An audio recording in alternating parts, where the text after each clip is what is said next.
ସମସ୍ତଙ୍କୁ ନମସ୍କାର କରିବାକୁ ଇଚ୍ଛା ହେଉଛି ଏବଂ କରୁଛି ମଧ୍ୟ।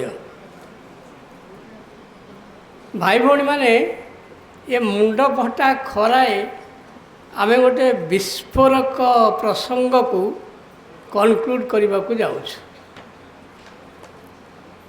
ବିସ୍ଫୋରଣ ହେଲେ କ'ଣ ହେବ ନା ଦୁଇଟି ପ୍ରତିକ୍ରିୟା ହେବ। କ'ଣ ସେ ବିସ୍ଫୋରକ ପ୍ରସଙ୍ଗ?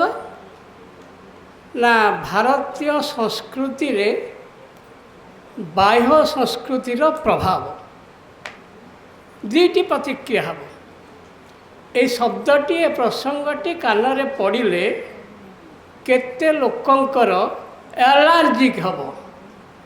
ଆଲାର୍ଜିକ୍ ମାନେ କ'ଣ ରଞ୍ଜିତ? ଓଡ଼ିଆ କ'ଣ ହେବ? ଆଲାର୍ଜି। ହଁ ମୁଁ କହିଦେଉଛି। ଆଲାର୍ଜିକ୍ର ଓଡ଼ିଆ ହେବ ଗାତ୍ରଦାହ ହେବ। ଖାଣ୍ଟି ଓଡ଼ିଆରେ କହିଲେ ପିଠି କୁଣ୍ଡେଇ ହେବ। ଆଉ ଗୋଟିଏ ଖାଣ୍ଟି ଓଡ଼ିଆ ଶବ୍ଦ ଅଛି, କହିବିନି। ଭାରତୀୟ ସଂସ୍କୃତି ଉପରେ ବାହ୍ୟ ସଂସ୍କୃତିର ପ୍ରଭାବ, ଏହା ଶ୍ରୀ ଅରବିନ୍ଦଙ୍କ ସେନ୍ସରେ ମୁଁ କହୁଛି। ବାହ୍ୟ ସଂସ୍କୃତିର ପ୍ରଭାବ ପଡ଼ିଲେ ପିଠି କୁଣ୍ଡେଇ ହେବ, ଗାତ୍ରଦାହ ହେବ। କିନ୍ତୁ ଶ୍ରୀ ଅରବିନ୍ଦ କହୁଛନ୍ତି ବରଂ ଭାରତୀୟ ସଂସ୍କୃତି ଅନ୍ୟ ସଂସ୍କୃତିରେ ଅଧିକ ପରିପୃଷ୍ଟ ହେବ, ହୃଷ୍ଟପୃଷ୍ଟ ହେବ। କିନ୍ତୁ କଣ୍ଡିସନ୍ ହେଉଛି ଡୋଜ୍ ଆଣ୍ଡ ଟାଇମ୍। କେତେ ମାତ୍ରାରେ କେଉଁ ଟାଇମ୍ରେ ତାକୁ ସେଇ ଯେଉଁ ବାହ୍ୟ ପ୍ରଭାବକୁ ଗ୍ରହଣ କରାଯିବ। ଦୟାକରି ଡକ୍ଟର କାନୁନଗୋଙ୍କୁ ପଚାରିବେ ଡୋଜ୍ କେତେ, କେତେବେଳେ ଖାଇବି। ମନ ଇଚ୍ଛା ଖାଇଲେ ହେବନି। ଶ୍ରୀ ଅରବିନ୍ଦ କହିଛନ୍ତି ନିଜେ, ମୁଁ କହୁନି। କେତେ ମାତ୍ରାରେ କେଉଁ ସମୟରେ ସେ ପ୍ରଭାବକୁ ଆମେ ଗ୍ରହଣ କରିବା। ଆଚ୍ଛା, ଗ୍ରହଣ ନ କଲେ କ'ଣ ହେବ? ରଞ୍ଜିତ କହିଲେ ଯେ ଆମେ ପାକିସ୍ତାନ ବୁଲିଯିବା କି? ପାକିସ୍ତାନ ବୁଲି ନ ଗଲେ ଚଳିବ। ତକ୍ଷଶିଳାକୁ ଛାଡ଼ିଦେଲେ ହେବ? ବିଶ୍ୱର ପ୍ରଥମ ବିଶ୍ୱବିଦ୍ୟାଳୟ ହେଉଛି ତକ୍ଷଶିଳା। ଏବେ ବି ତକ୍ଷଶିଳାରେ 10 ଲକ୍ଷ ସଂସ୍କୃତ ବହି ଗଚ୍ଛିତ ଅଛି। ଗବେଷଣା କଲେ କରିବା, ଗଲେ ଅସୁବିଧା କ'ଣ ହେବ?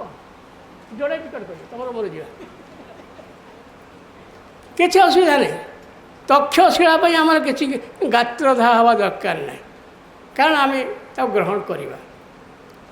ଶ୍ରୀ ଅରବିନ୍ଦ ଏଠି ସତର୍କ କରିଦେଉଛନ୍ତି ଯେ ଭାରତୀୟ ସଂସ୍କୃତି କେବେ ବି ଏକ ଆଇସୋଲେଟେଡ଼ ଭିର୍ଜିନ୍ ହୋଇ ରହିବ ନାହିଁ। ଆଇସୋଲେଟେଡ଼ ଭିର୍ଜିନ୍ କହିଲେ ଗୋଟେ କାରାରୁଦ୍ଧ କୁମାରୀତ୍ୱ। ଗୋଟେ କୁଆଁରୀ କନ୍ୟାକୁ, ଯାହାକୁ ସଂସ୍କୃତିରେ ଆମେ ରୂଢ଼ିବାଦୀମାନେ କହନ୍ତି ଅସୂର୍ଯ୍ୟପଶ୍ୟା। ଭାରତୀୟ ସଂସ୍କୃତି କ'ଣ ଅସୂର୍ଯ୍ୟପଶ୍ୟା ହେଇକି ରହିବ? ହଁ, 2-4 ବର୍ଷ ଅସୂର୍ଯ୍ୟପଶ୍ୟା ହେଇକି ଭାରତୀୟ ସଂସ୍କୃତିର ବଧୂ କନ୍ୟା ରହିଲେ ଟିକେ ଅଧିକ ଗୋରା ଦିଶିବ। କିନ୍ତୁ 2-4 ବର୍ଷ ବାହାରି ଆସିଲା ପରେ ସାମାକାନୁନ କହିବେ ଆରେ ତତେ ଭିଟାମିନ୍ ଡି ଅଭାବ ହେଲାଣି, ତ ହାଡ଼ ଭାଙ୍ଗିଯିବ, ଗୋଡ଼ ଭାଙ୍ଗିଯିବ। ସତରେ ଭାଙ୍ଗିଯିବ। ଅସୂର୍ଯ୍ୟପଶ୍ୟା ହେଇକି ରହିଲେ ଭାରତୀୟ ସଂସ୍କୃତି ଯଦି ଆଇସୋଲେଟେଡ଼ ଭିର୍ଜିନ୍ ହେଇକି ରହିବ, ଗୋଟେ କାରାବଦ୍ଧ କୁମାରୀତ୍ୱ ହେଇକି ରହିଲେ କ'ଣ ହେବ? It can't live. Shri Aurobindo କହୁଛନ୍ତି it can't live, it can't develop, it can't complete. Shri Aurobindo ସୁଆଡ଼ ଭାଇ ଭଉଣୀ ଏଇ ଅଧ୍ୟାୟ, ଏଇ ଅନୁଚ୍ଛେଦ ଅଛି। ଇଟ୍ କ୍ୟାନଟ୍ ଲିଭ୍, ବଞ୍ଚିପାରିବ ନାହିଁ। ତେବେ ଏଇ ଯେଉଁ 11 ଅନୁଚ୍ଛେଦରେ 12ଟି ପଏଣ୍ଟ ଉପରେ ଆମେ ଆଲୋଚନା କରିବା। ଗୋଟିଏ ପଏଣ୍ଟ ହେଉଛି ଶ୍ରୀ ଅରବିନ୍ଦ କହୁଛନ୍ତି ଯେ ସେ ଶବ୍ଦଟି ହେଉଛି ଫାଇଡେଲିଟି। ଯେ ସିଏ ଅନ୍ୟ ସଂସ୍କୃତିକୁ ଗ୍ରହଣ କରିବ, ଆଦର କରିବ, କିନ୍ତୁ ଫାଇଡେଲିଟି, ନିଜର ନିଜସ୍ୱ ନିଜତ୍ୱକୁ ରକ୍ଷା କରି ଗ୍ରହଣ କରିବ। ଗୋଟେ ଚମତ୍କାର ଉଦାହରଣ ଭାଇ ଭଉଣୀମାନେ ମୁଁ ସଂଗ୍ରହ କରିଥିଲି ଯେ ଆମେରିକାରେ ଗୋଟେ ନ୍ୟୁଡିଷ୍ଟ କ୍ଲବ୍ ଅଛି। ସେ ନ୍ୟୁଡିଷ୍ଟ କ୍ଲବ୍ର ସଦସ୍ୟମାନେ ଚିନ୍ତା କଲେ ଜଣେ ଭାରତୀୟ ପ୍ରଫେସରଙ୍କୁ ଡାକିବା, ତାଙ୍କ ଉପଦେଶ, ଆଜି ଆମର ବାର୍ଷିକ ଉତ୍ସବ, ତାଙ୍କର ଉପଦେଶରେ ଆମେ ଆଗାମୀ କାର୍ଯ୍ୟକ୍ରମ କରିବା। ଆମେ କେତେ ଦିନ ଏମିତି ନଙ୍ଗଳା ହେଇକି ନାଚୁଥିବା। ଜଣେ ଭାରତୀୟ ପ୍ରଫେସରଙ୍କୁ ଡାକିଲେ, ଦର୍ଶନ ପ୍ରଫେସରଙ୍କୁ ଡାକିଲେ। ଭାରତୀୟ ଦର୍ଶନ ପ୍ରଫେସର ଭାବିଲେ ଯେ ନ୍ୟୁଡିଷ୍ଟ କ୍ଲବକୁ ଯିବି, ସେମାନେ ତ ସବୁ ଅର୍ଦ୍ଧ ଉଲଗ୍ନ ଡ୍ରେସ୍ ପିନ୍ଧିଥିବେ, ମୁଁ କେଉଁ ଡ୍ରେସ୍ ପିନ୍ଧିବି? ସେ ଗୋଟେ ପୂର୍ଣ୍ଣ ଉଲଗ୍ନ ଡ୍ରେସ୍ ପିନ୍ଧିକି ଗଲେ, ଯାଇକି ଯେତେବେଳେ ତାଙ୍କର ଅତିଥି ହେଲେ ଦେଖାଗଲା ସେ ନ୍ୟୁଡିଷ୍ଟ କ୍ଲବର ଲୋକମାନେ ପୂର୍ଣ୍ଣ ପୋଷାକ ପିନ୍ଧିଛନ୍ତି, ଏକଦମ ଆପାଦ ମସ୍ତକ ଆଚ୍ଛାଦିତ ପୁସ୍ତକ ପିନ୍ଧିଛନ୍ତି। ଇଏ ବାପୁଡ଼ା ଯିଏ ଯାଇଥିଲେ ମୁଖ୍ୟ ଅତିଥି ଭାରତୀୟ ଦାର୍ଶନିକ, ସେ ଉଲଗ୍ନ ହେଇକି ବସିଛନ୍ତି। ଆରେ ତୁମକୁ ଡାକିଛନ୍ତି, ତୁମେ ନ୍ୟୁଡିଷ୍ଟ କ୍ଲବର ନାଁଟା ଶୁଣିଦେଲ ବୋଲି ଉଲଗ୍ନ ହେଇଗଲ? ନିଜତ୍ୱ ହରେଇବ ନାହିଁ। ଫାଇଡାଲିଟି ବହୁତ ଗୁରୁତ୍ୱ ଦେଇକି ଶ୍ରୀ ଅରବିନ୍ଦ କହୁଛନ୍ତି, ଭାରତୀୟ ସଂସ୍କୃତି ଅନ୍ୟ ସଂସ୍କୃତି ଦ୍ୱାରା ପ୍ରଭାବିତ ହେବ, ଗ୍ରହଣ କରିବ, ଆଲିଙ୍ଗନ କରିବ ଏବଂ ତାକୁ ଶ୍ରଦ୍ଧା କରିବ, କିନ୍ତୁ ଏହା ବୋଲି ନିଜତ୍ୱ ହରେଇ ଦେବ ନାହିଁ। ଶ୍ରୀ ଅରବିନ୍ଦ ସେହି କବିଙ୍କୁ, ଭାରତୀୟ କବିଙ୍କୁ ସମ୍ମାନ ଏଫେର ଦେଇଛନ୍ତି। ତାଙ୍କ ନାଁ ହେଉଛି ରାୟ ରାମାନନ୍ଦ। ରାୟ ରାମାନନ୍ଦ କହୁଛନ୍ତି ଯେ ଏକାତ୍ମ ହୋଇବୁ, ବିରତି ଚାଖିବୁ, ଗୋପନେ ଚାଖିବୁ ସ୍ନେହ, କିନ୍ତୁ ସଖୀରେ ପରଶି ନଦେବୁ ଭାବିନି ଭାବରେ ଦେହ। ଆରେ ଏକାଠି ହେବ ଏ ପୁଅ ଝିଅ ସାଙ୍ଗ ବୋଲି ଦେହଟା ବିକିଦେବ? ନିଜତ୍ୱ, ଭାରତୀୟ ସଂସ୍କୃତି ତାର ନିଜତ୍ୱ ବିକିଦେବ ନାହିଁ, ତାର ଅସଲ ସତୀତ୍ୱ ବିକିଦେବ ନାହିଁ, ସବୁବେଳେ ନିଜସ୍ୱକୁ ରକ୍ଷା କରିବ। ଏବଂ ତା ଦ୍ୱିତୀୟ ପଏଣ୍ଟ ସେ କହୁଛନ୍ତି ଯେ ନୂତନ ପରିବେଶ, ନୂତନ ସମୟରେ ମଧ୍ୟ ନିଜର ବୈଶିଷ୍ଟ୍ୟକୁ ସେ ପ୍ରତିପାଦନ କରିବାକୁ ଚେଷ୍ଟା କରିବ। ଅନ୍ୟ ସଂସ୍କୃତିର ପ୍ରଭାବରେ ତତ୍କ୍ଷଣାତ୍ ଭାସିଯିବ ନାହିଁ, ଫସିଯିବ ନାହିଁ, ଢଳିଯିବ ନାହିଁ, ଭଳିଯିବ ନାହିଁ। ଅନ୍ୟାନ୍ୟ ସଂସ୍କୃତିକୁ ଗ୍ରହଣ କରିବ, କିନ୍ତୁ ଭାସିବ କାହିଁକି, ଫସିବ କାହିଁକି? ଦ୍ୱିତୀୟ କଥା କହୁଛନ୍ତି, ଅପରପକ୍ଷେ ଆମ ସତ୍ୟ ଆଦର୍ଶ, ଆମ ସଂସ୍କୃତିର ଆଦର୍ଶକୁ ନେଇ ଅନ୍ୟ ସଂସ୍କୃତିର ବ୍ରେନ୍ ୱାଶ୍ କରିବ। ପୁରା ଟେକ୍ନିକାଲ ପଏଣ୍ଟ। ଭାରତୀୟ ସଂସ୍କୃତିର ଏତେ ପୋଟେନ୍ସିଆଲ ସଂସ୍କୃତି, ସେ ସଂସ୍କୃତିକୁ ନେଇ ଅନ୍ୟ ସଂସ୍କୃତି ଭିତର ବ୍ରେନ୍ ଭିତରେ ଯଦି କିଛି ମଳିନତା ଅଛି, ତାକୁ ବ୍ରେନ୍ ୱାଶ୍ କରିବ। ବ୍ରେନ୍ ୱାଶ୍ କରିବ। ସୁନ୍ଦର ଦୃଷ୍ଟାନ୍ତ ମୁଁ ସଂଗ୍ରହ କରିଥିଲି। ଆମର ଯିଏ ଡିଏଭି ସ୍କୁଲ ଯିଏ ପ୍ରତିଷ୍ଠାତା ଯୋଗୀ ହଂସରାଜକୁ ଜଣେ ଚିଠି, ଜଣେ ଚର୍ଚ୍ଚ ଜଣେ ଫାଦର ଚିଠି ଦେଲେ, ଲମ୍ବା ଚିଠି। ମୁଁ ଚାହୁଁଛି ଆପଣଙ୍କ ଆଶ୍ରମ ରହିକି ସବୁ ବେଦ ଅଧ୍ୟୟନ କରିବି। ମୋର କଣ୍ଡିସନ୍ ହେଲା, ମୁଁ ଯେତେ ଦିନ ରହିବି ସେତେ ଦିନ ମୋର ଖର୍ଚ୍ଚ ବାର୍ଚ୍ଚ ମୁଁ ନିଜେ ଦେବି। ଆଉ ଗୋଟେ କଣ୍ଡିସନ୍ ହେଲା, ମୁଁ ଆପଣଙ୍କ ଆଶ୍ରମ ରହିଲା ସମୟରେ ଆପଣଙ୍କ ଆଶ୍ରମାଇଟମାନଙ୍କୁ ମୁଁ ଯୀଶୁଖ୍ରୀଷ୍ଟଙ୍କର ଖ୍ରୀଷ୍ଟ ଧର୍ମରେ ପ୍ରଭାବିତ କରିବନି। ତୃତୀୟ କଥା ହେଲା, ଆପଣଙ୍କ ଠାରୁ ଆସିଲା ପରେ ମୁଁ ଆମ ଧର୍ମରେ ମଧ୍ୟ ଆପଣଙ୍କ ଧର୍ମକୁ ବେଶୀ ନିନ୍ଦା କରିବି ନାହିଁ। ଏ ତିନିଟି କଣ୍ଡିସନରେ ମୁଁ ଆପଣଙ୍କୁ ଦେବି। ହଂସରାଜ ଚିଠି ଲେଖିଲେ ଏ ତିନିଟା କଣ୍ଡିସନ୍ କ୍ୟାନ୍ସଲ୍। ଆପଣ ଆସିକି ମାଗଣା ଆମ ଆଶ୍ରମରେ ରହିକି ଖାଇ ପିଇକି ବେଦ ଅଧ୍ୟୟନ କରିପାରିବେ। ଆପଣ ତ କୁହନ୍ତି ଫିସ୍ ଦେବାରେ, ଫିସ୍ ପଡ଼ା ନାହିଁ। ଦ୍ୱିତୀୟ କଥା କହୁଛନ୍ତି ଯେ ମୁଁ ରହିଲା ବେଳେ ଆପଣଙ୍କର ଯେଉଁ ଆଶ୍ରମରେ ଖ୍ରୀଷ୍ଟିଆନ ଧର୍ମରେ ଦୀକ୍ଷିତ କରିବା ପାଇଁ ମୁଁ ଅପଚେଷ୍ଟା କରିବି ନାହିଁ। ନା, ଆପଣ କରନ୍ତୁ, କିଛି ଅସୁବିଧା ନାହିଁ। ଭାରତ ଦର୍ଶନ, ଭାରତୀୟ ସଂସ୍କୃତି ଏତେ ମହାନ, ସିଏ ଅନ୍ୟକୁ ଗ୍ରହଣ ସିନା କରିବ, ସେ ଏତେ ସହଜରେ, ଆମେ ଏତେ ଦୁର୍ବଳ ନୁହଁ ଯେ ଆମର ବୈଦିକ ଆଶ୍ରମର ବ୍ୟକ୍ତିମାନେ ଖ୍ରୀଷ୍ଟ ଧର୍ମରେ ପ୍ରଭାବିତ ହୋଇଯିବେ, ବା ପ୍ରଭାବିତ ହେବେ ନାହିଁ, ବରଂ ତାକୁ ଗ୍ରହଣ କରିବେ, ତାକୁ କମ୍ପ୍ଲିଟ୍ କରିବେ। ଏଇଟା କରନ୍ତୁ। ତାପରେ କହିଲେ, ମୁଁ ଗଲାବେଳେ ହିନ୍ଦୁ ଧର୍ମ ବା ବୈଦିକ ଧର୍ମକୁ କେବେ ବାହାରେ ନିନ୍ଦା କରିବି ନାହିଁ, ଖ୍ରୀଷ୍ଟ ସମାଜରେ ନିନ୍ଦା କରିବି ନାହିଁ। କରନ୍ତୁ, କଲେ ଚଳିବ, କିଛି ଅସୁବିଧା ନାହିଁ। ଉଦାର ଚେତା ମନସା ବସୁଧୈ, ଭାରତୀୟ ସଂସ୍କୃତି ଏତେ ଉଦାର ଯେ ସିଏ ଆପଣ ନିନ୍ଦା କଲେ ଚଳିବ। ତୃତୀୟ ପଏଣ୍ଟ ହେଲା ଯେ କିନ୍ତୁ ବହିରାଗତ ପ୍ରଭାବକୁ ସମ୍ପୂର୍ଣ୍ଣ ବର୍ଜନ କରିବାର ପ୍ରୟୋଜନ ନାହିଁ। ବର୍ତ୍ତମାନ ଅବସ୍ଥାରେ ତାହା ସମ୍ଭବ ନୁହେଁ। ବୈଦେଶିକ ବିଦେଶର ସଂସ୍କୃତିକୁ ସମ୍ପୂର୍ଣ୍ଣ ବର୍ଜନ କରିବା ବର୍ତ୍ତମାନ ସମୟରେ ତା'ର ପ୍ରୟୋଜନ ନାହିଁ, ଅଥଚ ଆମେ ବର୍ଜନ କରିବା ନାହିଁ। ଗୋଟେ ଛୋଟିଆ ଉଦାହରଣ ନିଆଯାଇପାରିବ। ଧରିନେଉ ଭାରତବର୍ଷର ନାବିକମାନେ ଧ୍ରୁବ ତାରାକୁ ଦେଖି ଦିଗ ନିର୍ଣ୍ଣୟ କରୁଥିଲେ।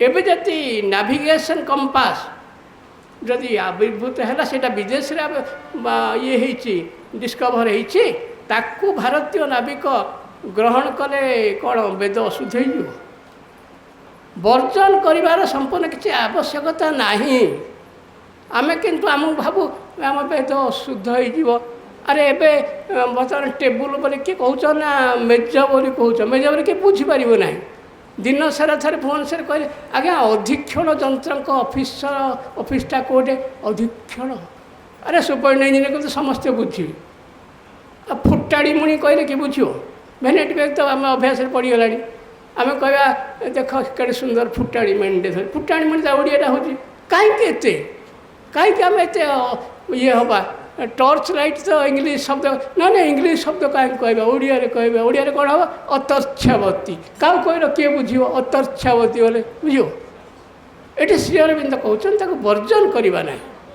कहीं वर्जन करवा जोटा दरकार से कर आम ओडिया अधीक्षण जत्री धमाधम राजपथ हाईवे कर तो समस्ते बुझे आ धमाधम राजपथ कहे ना आम ओडिया कहूँ ओडिया यहाँ स्वाभिमान ये कि स्वाभिमान बरम भारत अन्य संस्कृति से परिपुष्ट हो किंतु एपरी परिप्रेक्षी एक दुरूह डिफिकल्ट क्वेश्चन श्री अरविंद कहते एक डिफिकल्ट क्वेश्चन को समाधान करवा ताहला केते परिमाण केउं पद्धति रे केउं गाइडेंस से प्रभाव को आम ग्रहण करवा बाहर ये को प्रभाव संस्कृति में ग्रहण करवा किंतु केते परिमाण रे ग्रहण करवा एवं ताही बुझे उदाहरण स्वरूप जे आम स्कूल वाचमैन गोटे तार बापा मरीगला मत डाकी आसला सी वाचमैन पुओ कौन हो ना सी गोटे दिल्ली गोटे 5 स्टार होटेल सप्लायर अच्छे वेटर अच्छे मुझे गली समस्ते बसुँच तले बसुँच मो गोटे टेबुल गोटे चेयर खंदला तापर सालुट मारला सालुट मारी आसी कौन कंटा चामच से छुरी सब आनी मो पाखे थोला थोकी कौन कला मुझे देखिए अरे कंटा चामच छुरी दूसरी कौन चिकेन मटन कौन दो परा देखला आणिकी देला उखुड़ा पालु अरे उखुड़ा पालु खाइबे कंटा चामच दरकार ये हूँ आम विकृति करिवार लक्षण ताकू ग्रहण करवा से कहगला अनुचित उचित उचित अनुचित रसभंग कारण जोटे अनुचित औचित्य को व्यवहार कर औचित्य को अनुचित व्यवहार कर सी हूँ रसभंग कारण आम ये जो भारतीय संस्कृति माई प्रथम कहले आम एमती गोलिया मछा कर दौच गोटे ब्लास्टर संस्कृति बोली हूँ आमको पृथ्वी रे कहीं जमी आंगुठी देखे दीब ना देख ये संस्कृति अच्छी आर बापा ना कि माँ ना आमर बापा अच्छी माँ अच्छी ताको आम भूलीगल हम ना संस्कृति ग्रहण करवा कंटा चामच चिकेन खाइला बेले पाड़ुआ उखुड़ा खाइला बेले कंटा चामच कौन करे ना आदब काई से जा तापर श्री अरविंद कहते भारतीय संस्कृतिर प्रति क्षेत्र को मनोयोग सहकारे पर्यवेक्षण करिवो उपरे उपरे नुहे नॉट इन सरफेस मनोयोग सहकारे पर्यवेक्षण करिवो recover Veda Vedanta Bhagavad Gita recover Aryan character recover Aryan spirit break the mould of past keep it spirit intact otherwise there is no future मनोयोग सा भितरे कर आमे कोनटा करूचो ना आमे तार छांच को धरुचु कार्तिक मासरे रामायण पूजा करके थोई दौचु से वेद अध्ययन मुंडिया मारुचा वेद पारायण गीता पारायण हाँ कहते गीता पढ़ीचु ना पढ़ी पारायण को जाइए 120 थर पारायण को गले आउ 20 थर गले सिद्धि हो पारायण को जाइछु किंतु मनोयोग सहकारे ता भितर को जाओ बोली कहते ता भितर को जाओ मुझे गोटे एमती समय मुझे खोला पतुंडिया बोले आपण भर किए वेद पढ़ी कहल श्री अरविंद कहते रिकवर वेद वेदांत भगवत गीता केते पढ़ीच गोटे हाथ देखले वेद पढ़ू आम वैदिक संस्कृति बोली कहूँ आम व्यवहार वैदिक रीति है कि रीति वेद तो पढ़िनु देखिनु कि वैदिक रीति है तापर संस्कृतिर प्रति क्षेत्र को अनुध्यान कर गोटे आर्टिकल बाहर थिला आपण माने पढ़िबे आस्पृहरे प्रति क्षेत्र को अनुध्यान कर जे प्रति क्षेत्र कहले संस्कृत कला एक क्षेत्र, साहित्य एक क्षेत्र, वाणिज्य एक क्षेत्र, स्थापत्य क्षेत्र, वाणिज्य भास्कर्य क्षेत्र, राष्ट्रतंत्र एक क्षेत्र।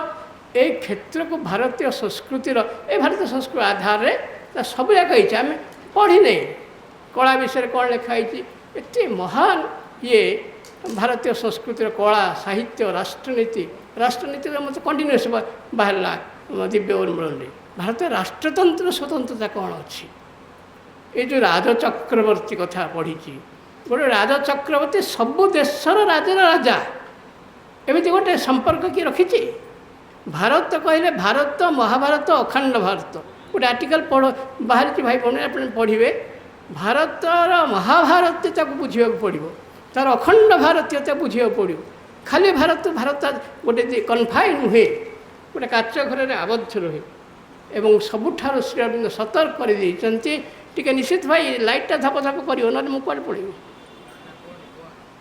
भारतीय संस्कृति पर श्री अरविंद गोटे प्रचंड सतर्कता कहते तुम्हें तुम संस्कृति को नहीं अति उद्धत अति दाम्भिक अति मताभिमानी हेले चलिबो नहीं।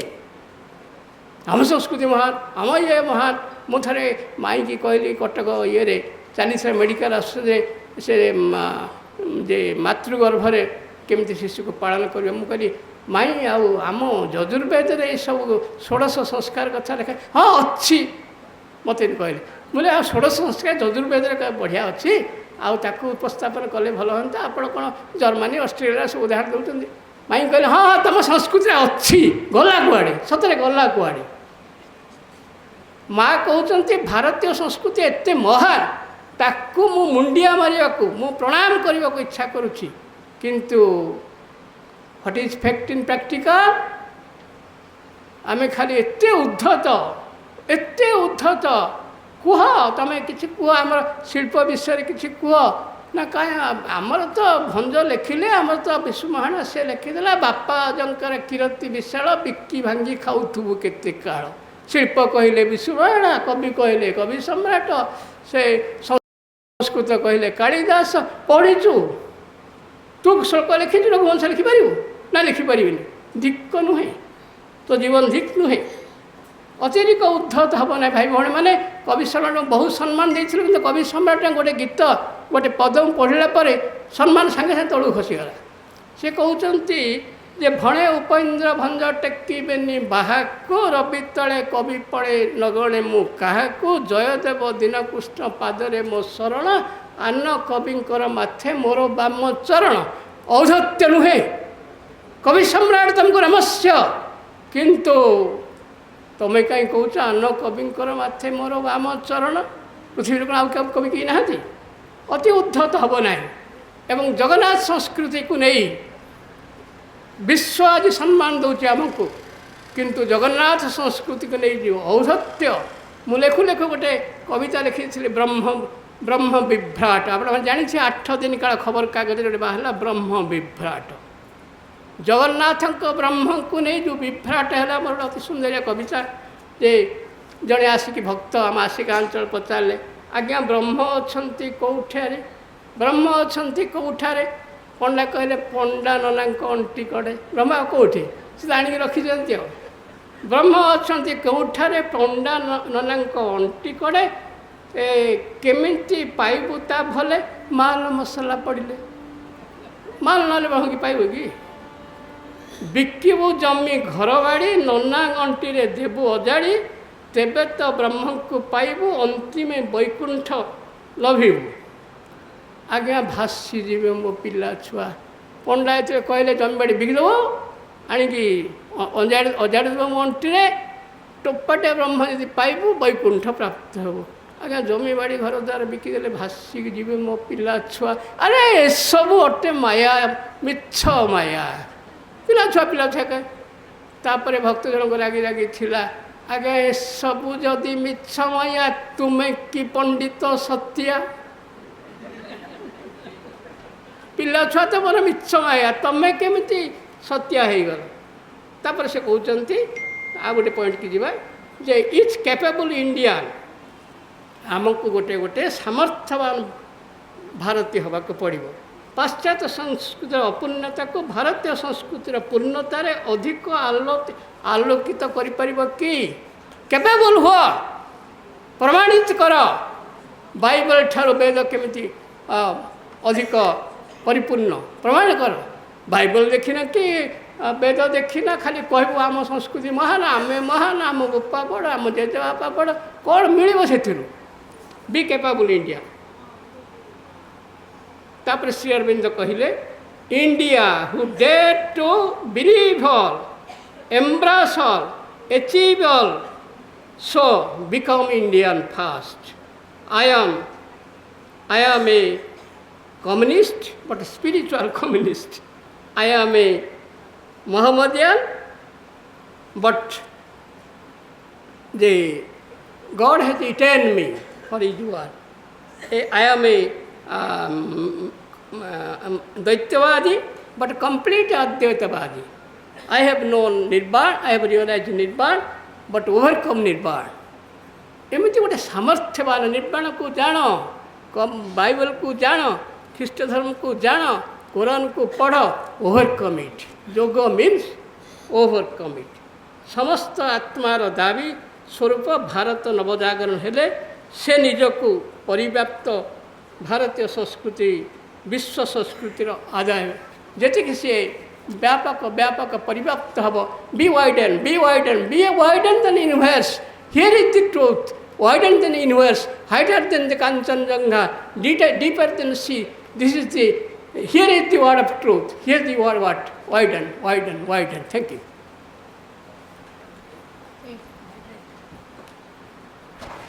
बहुत बहुत धन्यवाद। आज गोटे अलग मोड़ आम नवा भावुची आमको स्कोप मिल न था कि पचारे जदि एत दूर बसिक आपण मान भितर कि चाहूँ कि प्रश्न पचारे उभय डॉक्टर आलोक पांडे और डॉक्टर संपदानंद मिश्र भी आसी जाइछन्ति। आपण माने तांको किछि प्रश्न पचारे आपण माने पचारि पारंती, जो माने पैनलिस्ट अछन्ति से माने भी पचारि पारंती। कना एटा गोटे बहुत गुरुत्वपूर्ण विषय Indian culture and external influence. बर्तमान आम समस्ते से क्रिटिकल अवस्था रे देख जाउचे। आम जानूँ आमरी भितर भी अछन्ति, आम पिला मानकु संभाली पारुनु, से सब सुडो वेस्टर्नाइज्ड सुडो जो आर्टिफिशियल इंटेलिजेंस ये सबू चक्कर भितर पूरा पशि जाउचंती। से परिस्थिति रे केमिति आमे पाठचक्र आंदोलन को बेस को लेकिन आमे केमिति समग्र सोसाइटी टाकू प्रकृत रे श्री अरविंदर धारा अनुसार आमे आगे नहीं जाई परिबा। जदि आपण मान भितर किछि माने समाधान भी आसुची कहतु, प्रश्न भी आसुची लेखिकी रखतु, से दी जन को डकई दूची।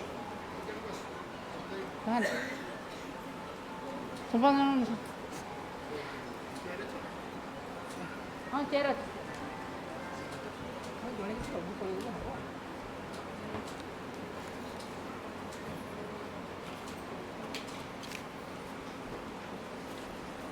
जदि कई प्रश्न पचारती मोर गोटे प्रश्न अच्छी संपदानंद सर बसंत। डॉक्टर संपदानंद मिश्र से professor head of the department of human sciences Rishihood university अच्छा से थर कहते ही इज ऑल्सो वरीड जे सेठिकार यंग स्टूडेंट्स मानकर आचरण सब केमती अच्छी से थरे प्रकाश करुले। आठी मोर गोटे प्रश्न अच्छी आमको कहुचे बहुत गुड़े कल्चर अच्छी आम ताक सब बुझापी कौन आमको एक्चुअली जमी भागी भाई कले कुरान पढ़ ये पढ़ से भागवत पढ़ से जिते केते कौन सब शास्त्र पुराण सब अच्छी ताकू सब कौन जड़े एक्चुअली पढ़ा पड़ो ना केमिति तार क्रीमटा केमती एसिमिलेटेड हम व्हाट इज द प्रोसेस। आम कहे आम एक्चुअली जो लास्ट 4 चैप्टर्स ऑफ इंडिया जो फाउंडेशन ऑफ इंडियन कल्चर करुँ आज Indian culture and external influence उपरे बहुत सुंदर भाव में आलोचना है, बहुत ये क्लारिटी भी रहा और सब रेकर्डेड होची एंड आम गोटे बुकलेट भी भावुँ will bring it out for एत खरार बसिक यू कैन सी माने हाउ केते इंटरेस्ट रही कार्यक्रम रे। आउ प्रकृत रे ମାମୁଙ୍କର ଏଇଟା ହେଉଛି dream child how to take Sri Aurobindo ଏଇଟା ଶ୍ରୀଅରବିନ୍ଦ ୟୁନିଭର୍ସିଟିର କାର୍ଯ୍ୟକ୍ରମ ବୋଲି ସବୁବେଳେ ବିଶ୍ୱନାଥ ରାୟ କହନ୍ତି how to take Sri Aurobindo's thought understand it ଗୋଟେ ମାନେ this is really something of a miracle ତ ମୋ ପ୍ରଶ୍ନ ବୁଝିଲେ ତ ଆଉ ଆପଣ ବି କିଛି କୁହନ୍ତୁ ରିଷିହୁଡ୍ ୟୁନିଭର୍ସିଟି କଥା ବି କିଛି କୁହନ୍ତୁ ଇତିମଧ୍ୟରେ ଆପଣମାନେ ରେଡ଼ି କରନ୍ତୁ କ୍ୱେଶ୍ଚିନ୍ ଯଦି କାଗଜରେ ଲେଖିକି ଦେବେ ଏଠି ସତ୍ୟଜିତ ଭାଇ ନିଶ୍ଚିତ ଭାଇ ଅଛନ୍ତି ଇ କରିପାରିବେ ଆଣ୍ଡ ପ୍ୟାନେଲିଷ୍ଟ ଆର୍ ଅଲସୋ ଯେହେତୁ you can also ask a question କିଛି ଗୋଟେ ଆଲୋଚନା କରିବେ ଏ ସମୟଟା वी हैव ठीक अध घंटा ऊपर टी अच्छी आम भावुँ यहाँ गोटे भल कार्यक्रम हम जे आपण मैंने शुणुंट कि निश्चित भाव शुणुंट ना खरार आस बस